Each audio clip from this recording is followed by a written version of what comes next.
నా స్టైల్లో mutton keema simple గా ఈజీగా ఎలా చేసుకోవాలో చూసేద్దాం.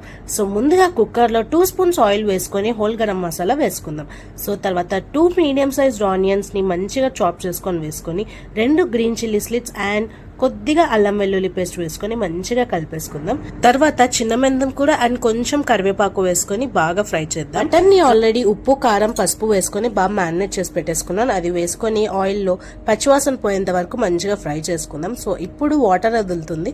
సో ఈ స్టేజ్ లో మనం టమాటో ప్యూరీని అయితే యాడ్ చేసుకున్నాం. నేను 3 టమాటోస్ ని ప్యూరీ చేసుకొని వేసుకుంటున్నాను. సో ఇది కూడా బాగా కలిపేసుకొని చూడండి, వాటరే వేసుకోలేదు కానీ వాటర్ వదిలింది. సో సాల్ట్ అండ్ కారం వేసుకొని చెక్ చేసుకొని మీ టేస్ట్ కి తగినట్టు బాగా కలిపేసి 1/2 కప్ వాటర్ వేసుకుంటున్నాను. నేను ఇక్కడ మూత పెట్టేసి మంచిగా ఒక 6 విజిల్స్ కి నా మటన్ అయితే కుక్ అయిపోయింది.